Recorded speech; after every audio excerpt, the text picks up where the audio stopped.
규화 규장의 거꾸로 갈 것을 시작합니다. 자, 오늘은 문제풀이 영상을 올려두도록 하겠습니다. 자, 프린트에 있는 문제풀이입니다. 자, 1번 문제입니다. 다음 진화의 어떤 증거에 해당하는가? 척추동물의 초기 배구조 딱 나왔죠? 그럼 바로 정답은 발생학적 증거가 되겠습니다. 자, 다음 2번입니다. 자, 다음 중 화석상의 증거에 대한 설명으로 옳지 않은 것은 자, 1. 진화의 증거 중 가장 직접적인 증거이다. 화석은 눈으로 볼 수 있으니까 직접적인 증거가 맞겠죠. 2. 과거에 살았던 생물이 퇴적암의 지층 속에 묻혀 보존된 것이 화석이다. 맞죠? 3. 같은 종의 화석을 시대별로 살펴보면 지층의 변화에 따라 생물이 어떻게 변해왔는지 알 수 있다. 그렇겠죠? 자, 4. 오래된 지층으로 갈수록 다양한 생물의 화석이 발견된다. 자, 이것이 바로 틀린 정답입니다. 자, 왜냐하면 우리가 상식적으로 그냥 생각했을 때는 오래된 지층으로 가면은 왠지 화석이 많을 것 같은데 화석 수는 많습니다. 오랜 지층의 화석 수는 많아요. 그렇지만 다양하지가 않습니다. 다양하지가 않아요. 왜냐하면은 현대로 오면서 많은 동물이 진화를 하면서 많은 종류의 동물들이 생겼습니다. 생물들이 분포를 하게 되었는데 옛날에는 오히려 생물의 그 종류는 적었던 거죠.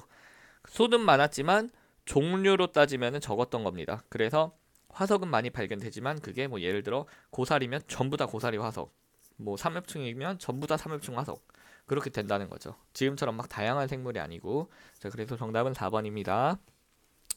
자, 5번 뒷다리가 있는 고래의 화석을 보면 현재 고래의 조상이 4발 달린 고래의 모습이었음을 알 수 있다. 예, 맞습니다. 고래가 옛날엔 4발이었습니다. 자, 다음 문제입니다. 그림 가는 포유류의 앞다리와 관련된 기관을 나는 잠자리와 두루미의 날개를 나타낸 것이다. 자, 이 자료에 대한 설명으로 옳은 것을 다음 보기에서 모두 고른 것은 자, 이거 어렵지 않죠? 자, 가는 뭔가요?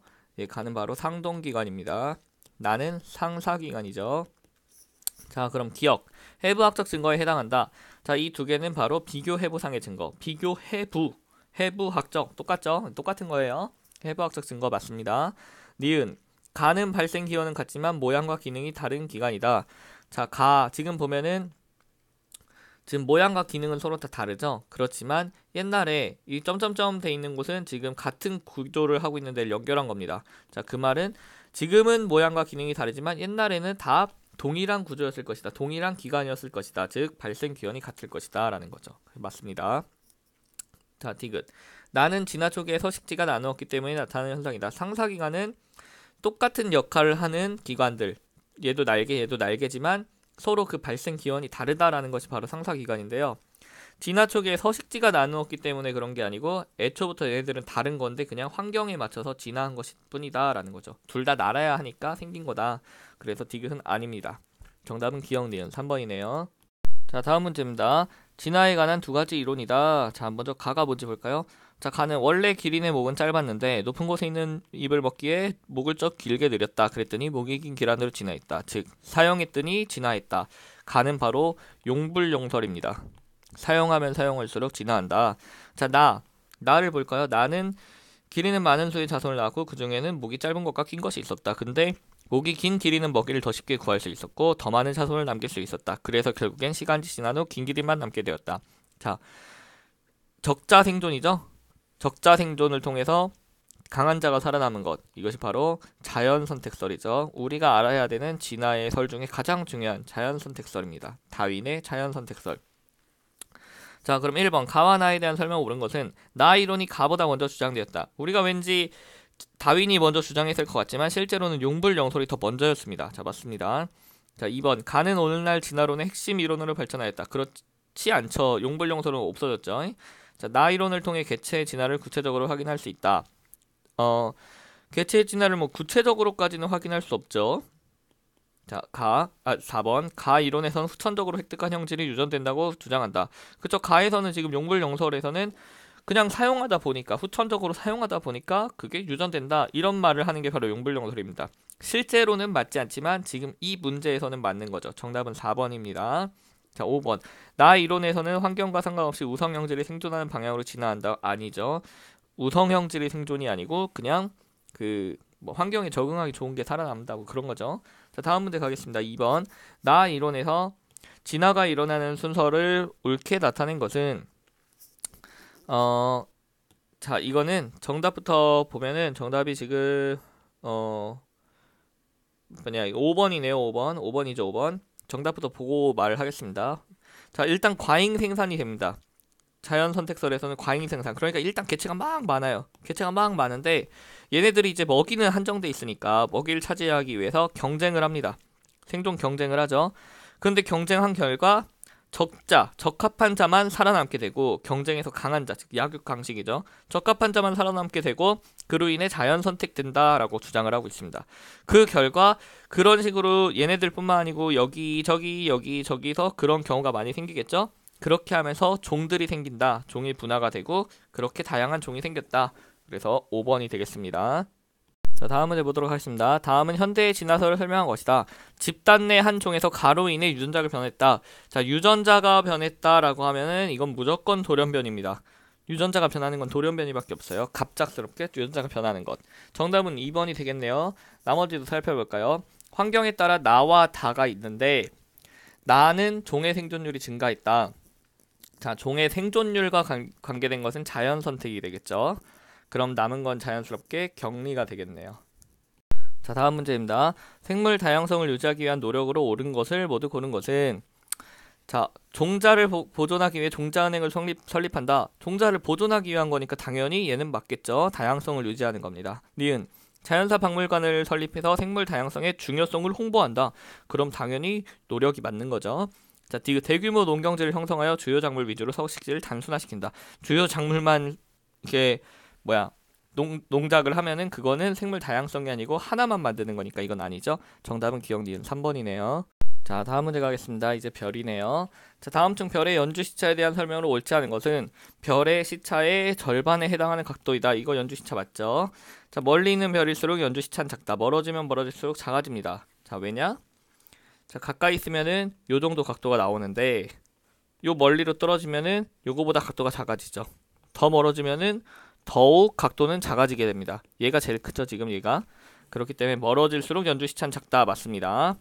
자, 3번. 연주시차는 별까지의 거리에 비례한다. 자, 우리 연주시차 공식을 보면 R은 P분의 1이죠. 자, 연주시차, 얘가 지금 연주시차예요. 얘가 연주시차고 이게 거리입니다. 자, 거리와 연주시차는 서로 반비례 관계죠. 자, 틀렸습니다. 연주시차는 지구 공전의 확실한 증거이다. 그렇죠. 공전을 하기 때문에 시차가 생기는 거예요. 자, 5번. 연주시차를 측정하는데 6개월이 걸린다. 6개월이 있어야지, 그 태양이 있으면은 지구가 여기서 여기까지 6개월 만에 돌죠. 그러면서 시차가 생기는 거죠. 그렇기 때문에 맞습니다. 자, 다음 문제입니다. 지금 그림 별 S의 연주시차를 나타낸 것이다. S까지 거리는 몇 광년인가? 중요한 것은 여기서 거리는 몇 광년인가? 광년으로 물었습니다. 우리가 알고 있는 연주시차의 거리의 단위는 파섹인데 여기선 광년으로 물어봤어요. 자, 그럼 연주시차 공식 R은 P분의 1. 자, 연주시차 문제는 이 공식 하나면 다 해결됩니다. 단위만 주의하면 돼요. R의 단위는 파섹, P의 단위는 초. 이것만 주의하면 됩니다. 자, 지금 연주시차가 0.2초죠? 그러면은 이거 R은 0.2분의 1. 이건 약분해보면은 2분의 10이니까 5겠네요. 5. 즉 R은 5파섹입니다. 5파섹. 5파섹인데 그래서 답을 5광년 잘못 체크하는 사람들이 많은데 여기서는 5파섹이에요. 5파섹. 5파섹. 그럼 이 파섹을 광년으로 바꾸려면 곱하기 3.26을 하면 됩니다. 왜냐하면 1파섹은 3.26 광년이기 때문에 5 곱하기 3.26 하면 13.6이 나옵니다.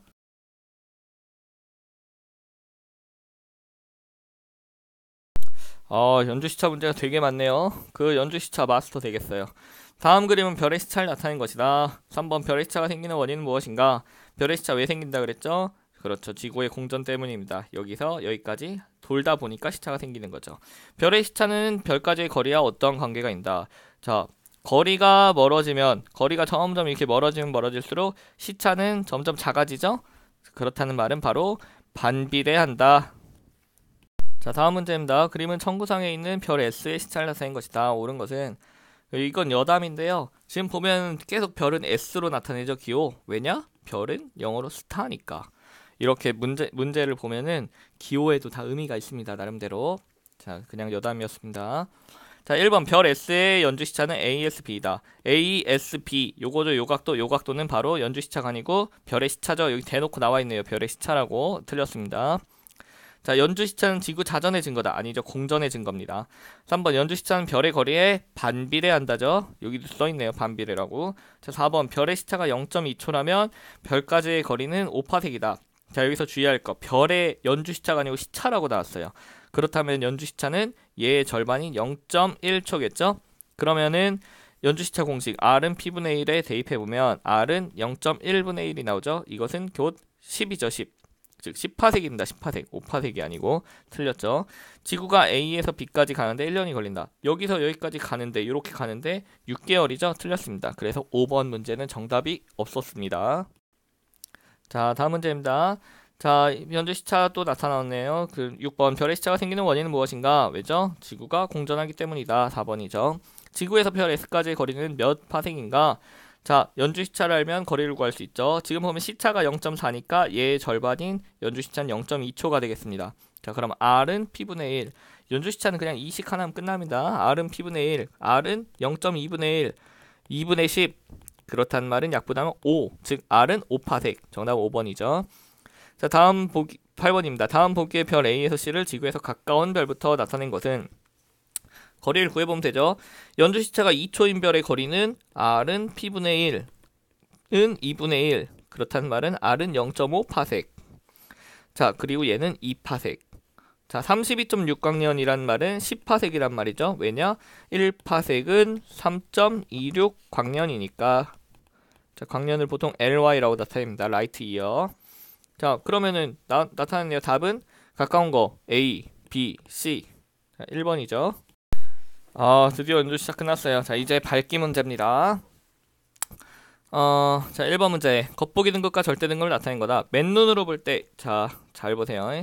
맨눈으로 볼 때 가장 밝게 보이는 별, 즉 겉보기 등급. 그 다음 실제로 가장 밝은 별을 순서대로 나타낸 것은, 자, 겉보기 등급으로 제일 밝게 보이는 거. 등급은 낮을수록 밝은 거죠. 그렇다면 겉보기 등급이 제일 낮은 시리우스가 가장 눈으로 잘 보입니다. 4번 아니면 5번이겠네요. 자, 그 다음 실제로 가장 밝은 별, 즉 절대 등급이 가장 낮은 별. 마이너스 7.2인 데네브죠. 정답은 5번입니다. 자, 2번. 별까지의 거리가 1파섹에서 10파섹으로 변하면, 즉 거리가 10배 멀어지면 눈에 보이는 별의 밝기는 어떻게 변하겠는가? 자, 일단 멀어지니까 어두워지긴 하겠죠? 어두워지는데 얼마나 어두워지냐? 그게 문제겠죠? 자, 거리의 제곱에 반비례합니다. 왜냐? 자, 이렇게 여기가 광원이라고 해볼게요. 광원. 빛이 나오는 곳. 빛이 나오면은 빛이 이렇게 일직선으로 퍼지는 게 아니고 이렇게 사방으로 퍼지게 되죠. 그래서 우리가 볼 때는 만약 2배 멀어지면은 그때 그 빛이 도달하는 면적은 2의 제곱으로 그러니까 4배가 돼 버립니다. 그리고 3배 멀어지면은 빛이 도달하는 면적은 이렇게 뭐라 해야 되지 이걸? 뭐 그림 참고하세요. 뭐라 해야 될지 모르겠네. 이게 그림을 보면서 말을 해야지 좀 될 것 같은데. 뭐 어쨌거나 거리의 제곱에 반비례해요. 그러니까 10배 멀어지면 100분의 1로 어두워집니다. 정확히는 100분의 1배가 아니고 100분의 1로 어두워진다. 정답 4번입니다. 이거 뭐라 설명해야 될지 모르겠네. 거리의 제곱입니다. 이거 그림을 안 보니까 설명을 못하겠네. 일단 넘어갈게요. 뭐 대충 알아들었을 거라 생각해요. 잘 모르겠으면 학교에서 물어보도록 하세요. 자, 3번입니다. 별의 밝기와 등급에 대한 설명으로 옳지 않은 것은, 자, 1등급인 별은 6등급인 별보다 100배 밝다. 맞습니다. 약 100배 차이가 나죠. 5등급에. 자, 2번. 등급의 숫자가 작을수록 작은 별이다. 밝은 별이다. 맞죠? 3번. 1등급 간의 밝기 차이는 약 2.5배이다. 맞죠? 4번. 별의 실제 밝기는 절대 등급으로 비교한다. 맞죠?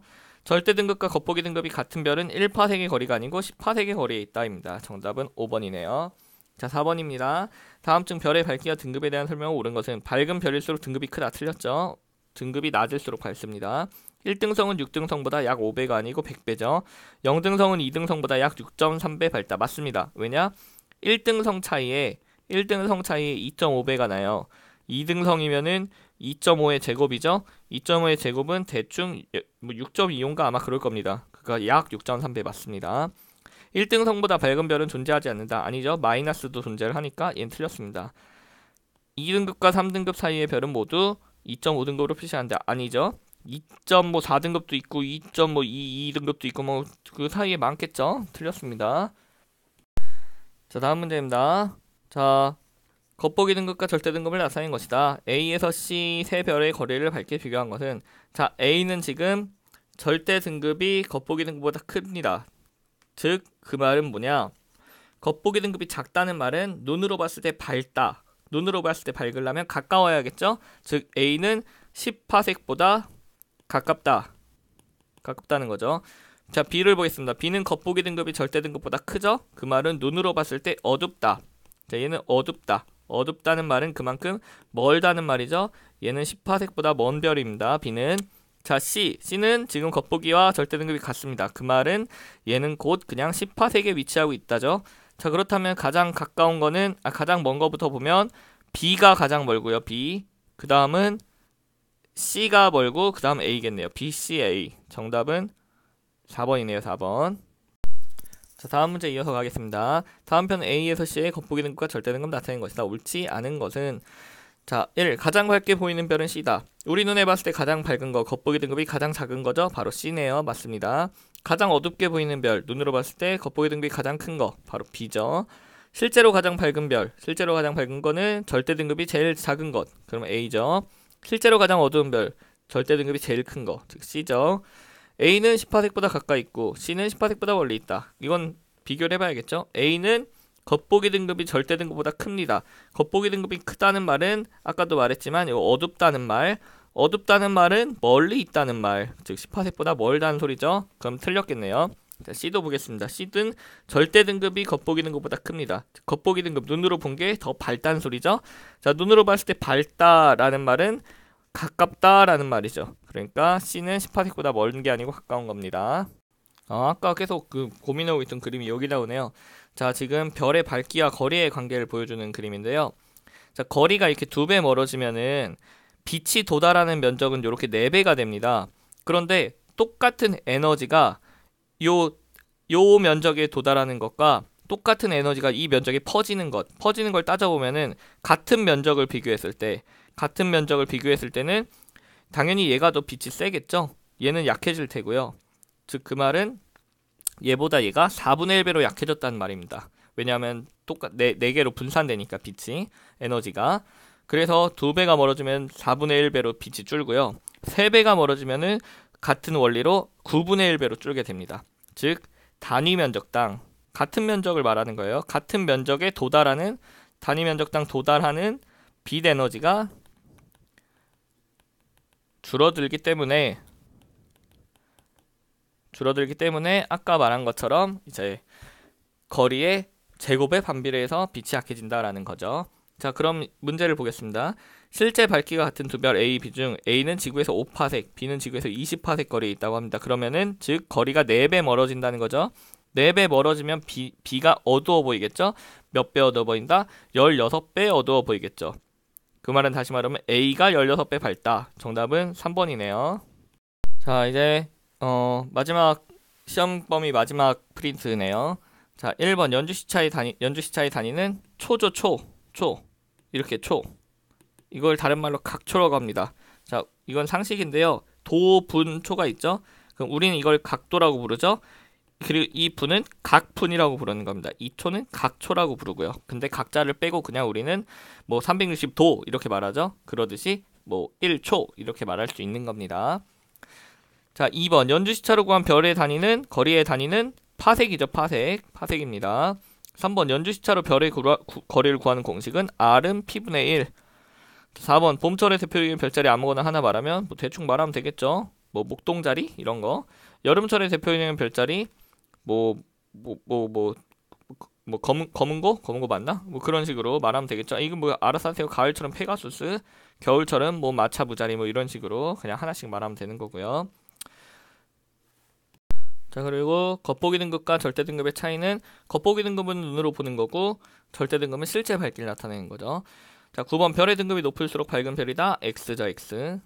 자, 10번 밤하늘의 별들이 여러 색으로 보이는 것은 별의 온도, 표면 온도 차이 때문이다. 그리고 태양보다 표면 온도가 낮은 별을 여기서 모두 고르면 태양은 노란색 별이죠. 얘보다 온도가 낮은 애들, 붉은색으로 갈수록 온도가 낮죠. D랑 이겠네요. 정답은 4번. 자, 위 그림에서 A 중 표면 온도는 높지만 표면 온도 높은 것 얘죠. A, B.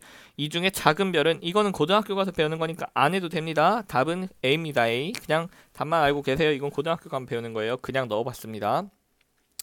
자, 여기까지 해서 우리 시험 범위에 대한 그 문제풀이를 마쳤는데요. 사실